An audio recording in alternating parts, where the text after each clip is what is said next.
Efectivamente, una proyección que no considera a aquellas personas que dicen no sabe, no responde o no votaría. Una proyección que considera también el respectivo margen de error de la encuesta y por lo tanto el techo o el piso con la cual hoy día se mueven los candidatos.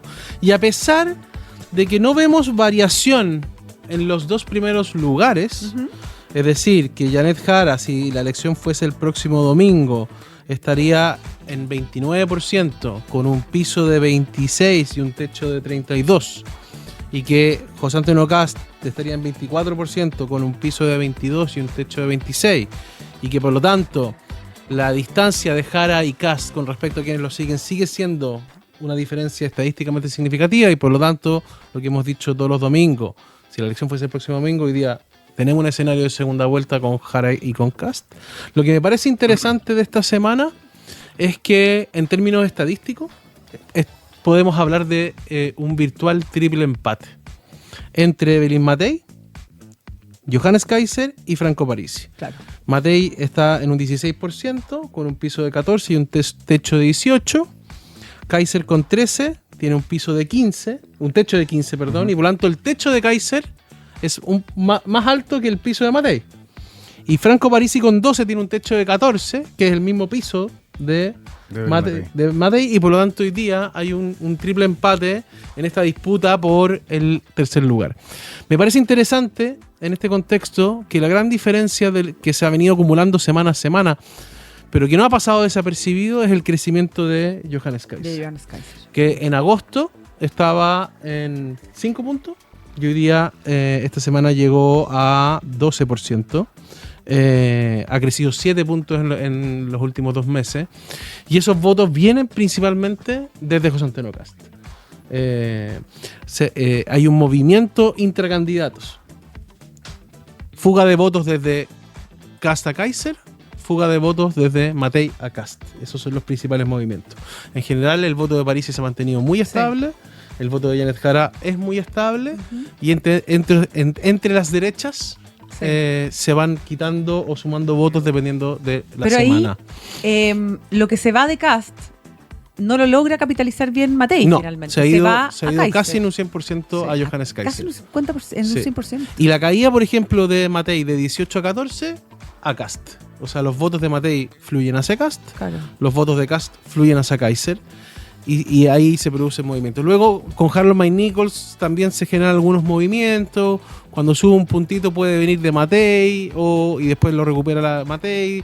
Sube un puntito y puede venir de Jara. O sea, Mike Nichols con sus 4 puntitos le quitan algunos votos ya sea a Evelyn Matei o a Janet Jara levemente, digamos. Oye, y ahí hay una estrategia que la hemos comentado otras veces. Matei siempre se ha dividido, complicado, enredado, si apuntar al voto de centro izquierda o de centro, darle guiños a la ex Concertación. Tiene varios de sus ex representantes hoy día en su comando, entre amarillos y demócratas. Pero la semana pasada hablaba con una figura del comando que me decía que la estrategia hoy día debería ser quitarle votos, o sea, hacer crecer a Johannes Kaiser, para que le siga quitando votos a José Antonio Kast. Hacerlo crecer. Buen punto ese. Es de alguna manera relevar sus propuestas o ponerse en oposición a él para que él genere mayor conocimiento y también mayor adhesión de la ciudadanía. Pero parece que no le sirve eso a raíz de lo que tú dices a Matei. O sea, le sirve porque en el fondo se cierra la brecha entre Kast y Matei. Pero es jugar con fuego. Claro. Porque es que siga creciendo Johannes Kaiser, está a 2 puntos de estar por sobre de Evelyn Matei.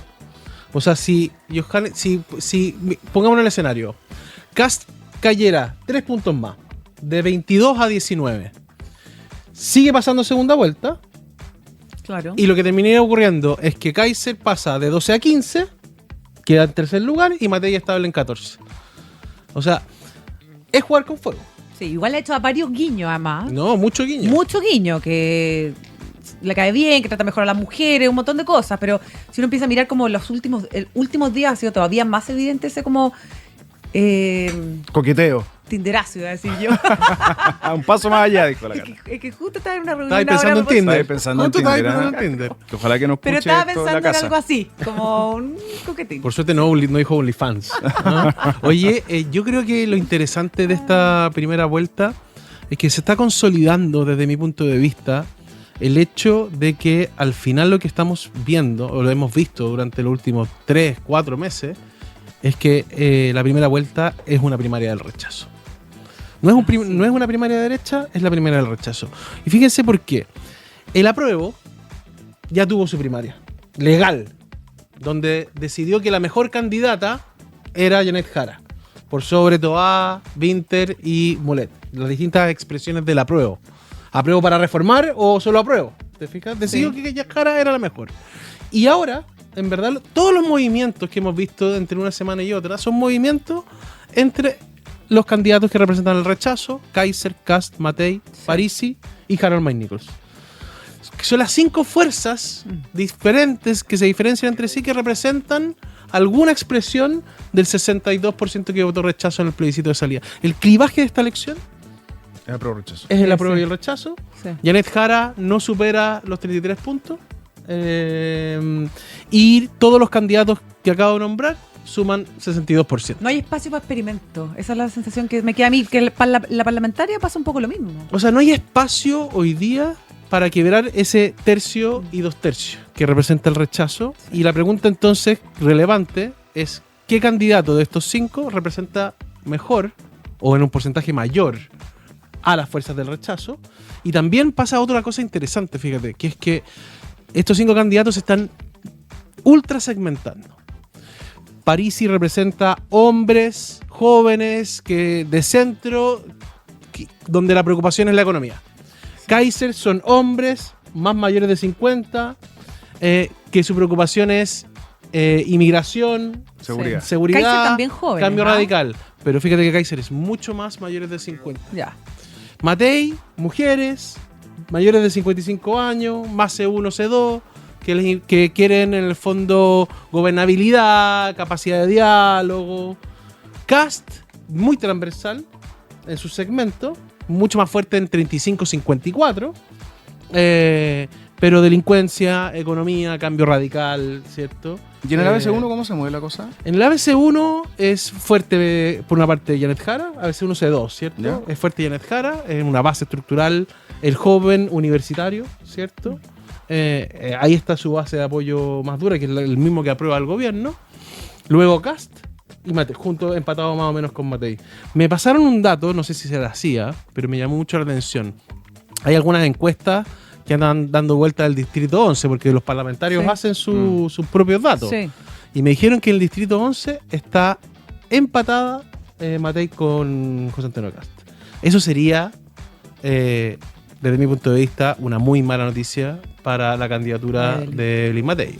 Sí. Porque el Distrito 11 es el reducto todavía de Chile Vamos. Sí, con una posibilidad. Si bien le fue bien en la parlamentaria anterior a Republicanos ahí, con Gonzalo Lacarrera cuando era candidato, con Cristiana Araya, también en la disputa municipal a Republicanos no le fue nada de mal. En Lo Barnechea, si bien ganó Felipe Alessandri, pero la candidatura de Lea Plaza hizo lo suyo. Entonces pareciera ser que Republicanos se está instalando un poquito ahí. Si vemos una figura como Marcela Cubillo, si no hubiese sido por los 17 millones, quizás habría arrasado en esa municipal, que finalmente tuvo a Catalina San Martín como ganadora. Y digo Marcela Cubillos porque ella explícitamente en sus redes sociales apoya a José Antonio Kast. Claro. Y estaba muy cercana a eso. Quería pasar a otro dato que es bien importante también, que a veces no lo miramos tanto, que es la expectativa presidencial espontánea. Porque ahí Janet Jara se pega un porrazo, de 32 a 26. Y José Antonio Kast de 38 sube a 40. El resto está entre el 9, el 8 y el 7%, pero se distanció esto. Parece que la gente está más o menos clarita que el presidente va a ser o cree que va a ser Kast. O sea, yo creo que dos cosas. Uno, que la gran parte de la opinión pública en Chile cree que el próximo presidente va a ser de oposición. Uh-huh. Y en ese contexto de las distintas fuerzas que representan a la oposición, es Kast hoy día el favorito. Pasa de este 22% de aquellos que votan por él primera vuelta a un 40% de quienes creen que va a ser. ¿Eso qué implica? Una cosa importante. En la medida en que estemos más cerca del día de la elección, podría pasar que disminuyan los niveles de un voto más emocional identitario, muy propio de la primera vuelta, y que haya más espacio racional al voto útil, y por lo tanto voto a ganador. Si eso se produjera, es posible pensar que José Antonio Kast podría, en las últimas 2 semanas, levantar un poquito de este 22% que tiene esta semana, obteniendo votos útiles probablemente de Kast o de Matei, que están principalmente o consideran que José Antonio Kast o creen que José Antonio Kast va a ganar la elección. Otro dato sobre eso que lo refuerza. Polymarket, ¿cierto? Este mercado de casas de apuestas muy clásico en Estados Unidos, que ha predicho correctamente el resultado final en las elecciones norteamericanas, que hasta la semana pasada se habían transado $6,5 millones en la elección chilena. 6,5 millones de dólares, un turrón de plata. Le está dando sobre el 70% de probabilidad de triunfo a José Antonio Kast. Chuta. Sí. Yo quiero darle una vuelta, Cata. No sé si te llamó tanto la atención. ¿Sí? Como a mí, que son los escenarios de segunda vuelta. Pero antes, vamos a dejar ese suspenso porque estamos en Plaza Pública en Radio Infinita. Nos pueden ver por todas nuestras plataformas, por supuesto. Si no lo alcanzan a ver en vivo a esta hora por Radio Infinita, vamos a estar en YouTube, en Spotify, para que lo escuchen. Analizamos los datos más relevantes de Plaza Pública en Infinita con Catalina Edwards, Roberto Isixson y Rodrigo Bravo en la 100.1. Segunda vuelta, entonces. Cadem mide escenarios que no habías medido antes, Roberto. Al menos no lo había publicado. ¿Hay algunos nuevos? ¿Sí? Y primera vez que lo medimos a sugerencia de nuestro compañerito de radio. El editor de política de Mega. A veces tiene buenas ideas. ¿Por qué me llama tanto la atención? Porque mide Cadem esta semana, Plaza Pública, todos los escenarios de segunda vuelta con Janet Jara pasando a ese momento, digamos. No es sorpresa, porque ya lo habíamos visto, que Kast le gana a Jara, que Matei le gana a Jara. No me acuerdo si Franco Parisi ya estaba por arriba. Estaba por arriba, lleva 2 semanas por sobre. Pero se distancia ahora 33-44 a favor de él. 7 puntos, sí.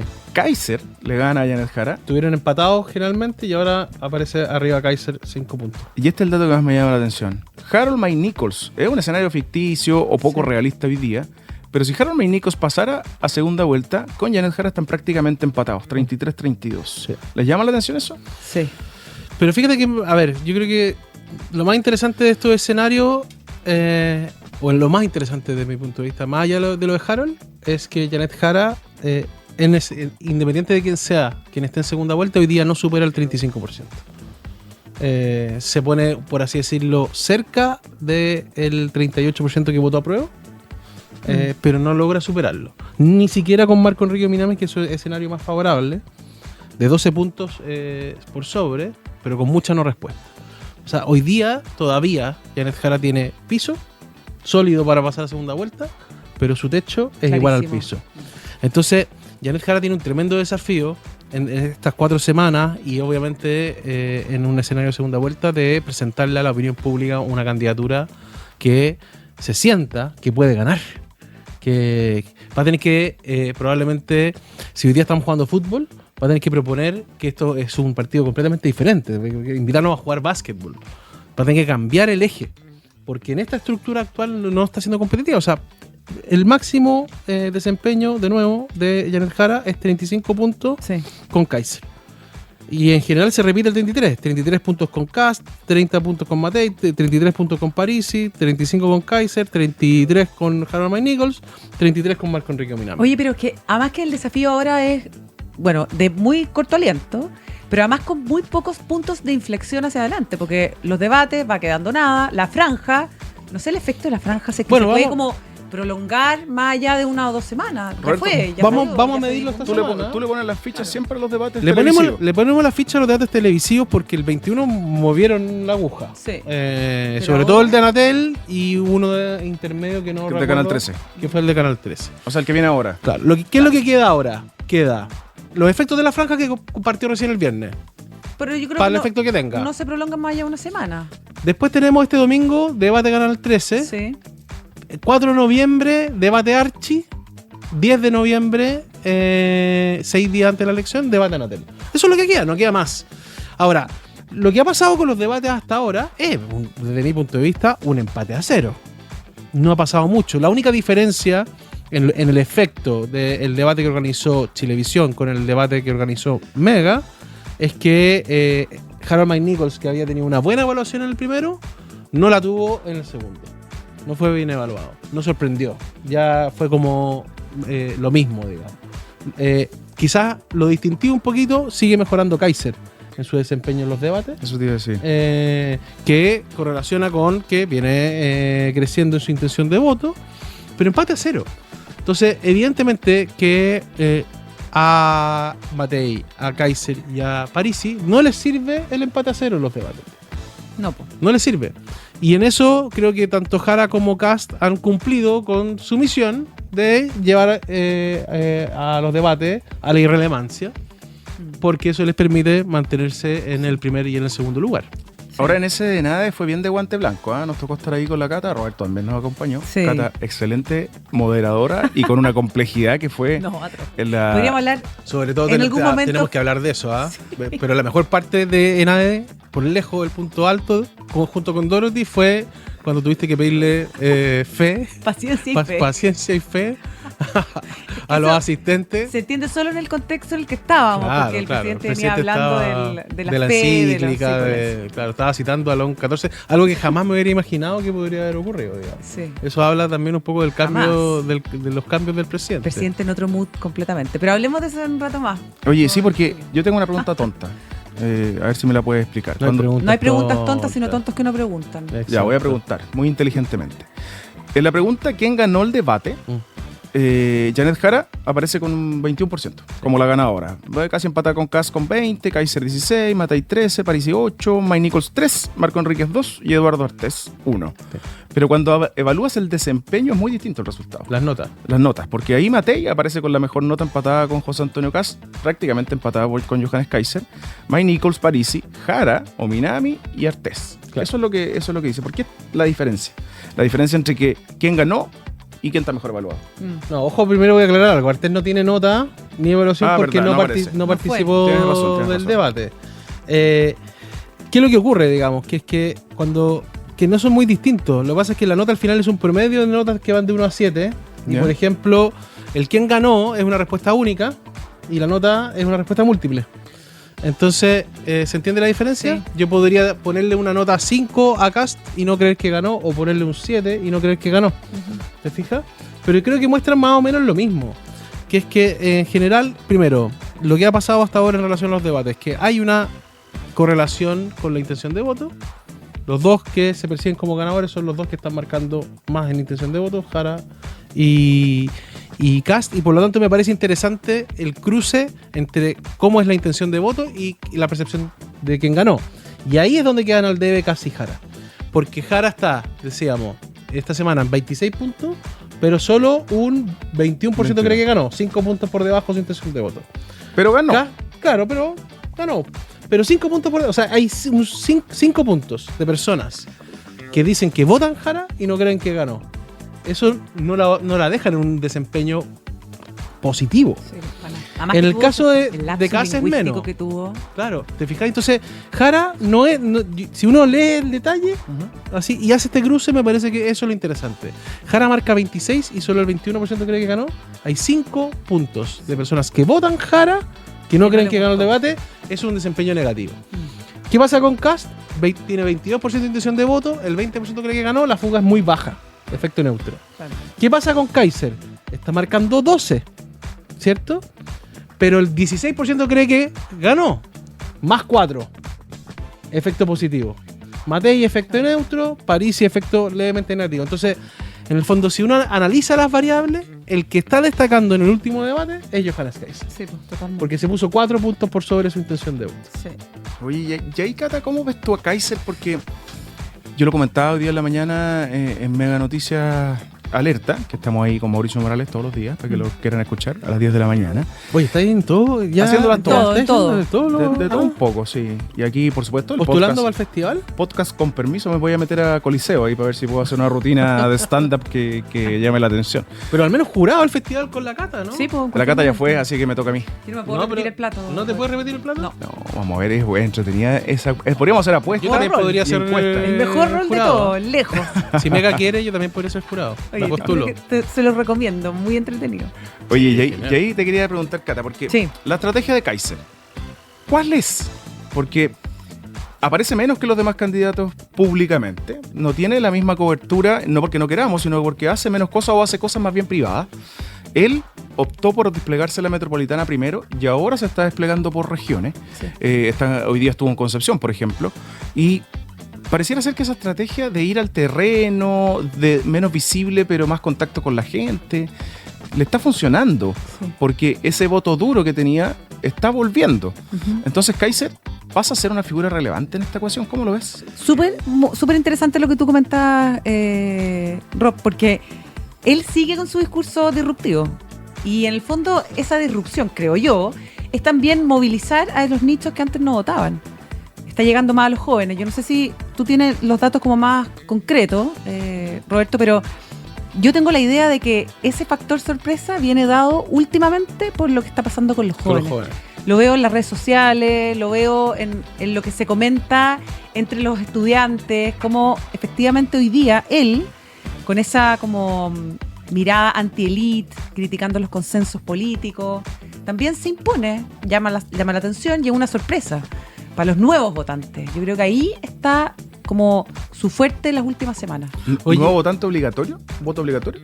Sí, claro, esos 6 millones, efectivamente. Porque es un nicho que él logra movilizar con ese discurso. Hoy día en la mañana, voy a pasar el dato también en el podcast que hacemos junto con La Infinita, o sea, con el DF, el Diario Financiero, la Academ, comentaba la María José Ochea, la directora ejecutiva narrativa, que ha estado en este programa también, así que me siento la libertad de citarla. Obvio. Que es que se metió a analizar el fin de semana las redes sociales, igual que tú, Cata, y le llamó la atención, yo no lo he visto, pero en redes sociales aparece este personaje sin corbata, con polera, una polera con medias metaleras, jockey, la verdad. Muy disruptivo, muy representando lo nuevo. Medio Milei. Pero ¿sabes qué le quedó a la José la sensación que me pareció interesante? Medio Boric en campaña. ¿Verdad? ¿Te fijáis? O sea, como en el fondo como un nicho parecido. Ninguno de los dos terminó su carrera, pero ambos siguieron ahí esa ruta. Es interesante esa más apolítico que como lo vemos habitualmente en sus discursos. Ahora, acordémonos, y esto es importante, que es que en Chile, desde al menos el 2009, hay un 20% del electorado que de manera sistemática ha votado fuera de la política tradicional. Claro. Marco Enrique 2009, Beatriz Sánchez, Parisi más Marco. Y eso ha sumado siempre 20. Hoy día, ¿cuánto está sumando Kaiser con Parisi? 22, 23, 24. Un poquito más alto que lo habitual. Pero eso tiene que ver efectivamente con este electorado que regresa a la política, que está indignado. Está indignado. Es un voto de descontento total. Exacto. Contra la política tradicional. Contra el poder. En su minuto, la presidenta Bachelet dijo que el chileno estaba con rabia. Eso se traduce en esto, ¿no? Yo creo que tiene rabia. Sí. Y rabia la política tradicional. Por eso el IMATEI tiene este desafío, creo yo, en estas últimas 4 semanas, que es sostener su tercer lugar. Porque si es que efectivamente Johannes Kaiser sigue interpretando a este electorado con rabia, son 6 millones de electores. ¿Te fijas ahí? Es mucho. Que se comparten con Parisi, que se comparten un poquito con Kast. Es cierto, los tres tienden y se alejan de las posiciones de Jara y de Matei. ¿Y Kaiser puede dar la sorpresa? ¿No va a pasar a segunda vuelta, pero quizás quedar tercero? Yo creo que es una posibilidad. Yo creo que es una posibilidad a la cual hay que estar atento en las próximas 4 semanas. Oye, ¿tenemos medición de CAEM de Plaza Pública hasta la otra semana o no? Bueno, en teoría, no. ¿Cuánto nos queda? En teoría, esta semana es la última que se publica. Ya, porque el 31 de octubre, que además es feriado, viernes 31 de octubre es el último día que se pueden publicar y difundir encuestas. Claro. Nosotros en general publicamos los domingos y por lo tanto ya quedaríamos fuera. Pero publiquemos el 31 van a publicar. Claro, es el que pero queréis publicar el feriado. ¿Y el 31? Igual. Bueno, primero es feriado. Una encuesta del terror. O sea, claro. Es Halloween y es feriado. Vamos a publicar una encuesta del terror. Yo creo que si este país, a través de su legislación, ¿cierto? Hace una ley que te pide 15 días, una ley pésima, que no tiene un efecto real, que le hace daño a la democracia, bueno, pero ahora hay que respetarla. Oye, estamos en Plaza Pública, en Radio Infinita. Fíjate, ¿de qué vamos a hablar el lunes 2? De análisis nomás. Del fin de semana. Claro. ¿Qué hicieron el fin de semana? Claro. No, pero podemos hablar. Yo tengo un datito bajo ya que podríamos hablar de algunas parlamentarias. Eso, te iba a proponer eso. Pero tampoco podemos, po. No podemos. No, po. ¿Por qué Pero no podemos dar números nomás. No, podemos dar números. Sí. Pero podemos hacer en clave. Ahí buscamos Eso sí la se fórmula. Con peras y manzanas, decía Claro. alguien, ¿no? Ese es Roberto Sá, nuestra Claro. sección Sí. con Roberto Sá. Oye, Eso.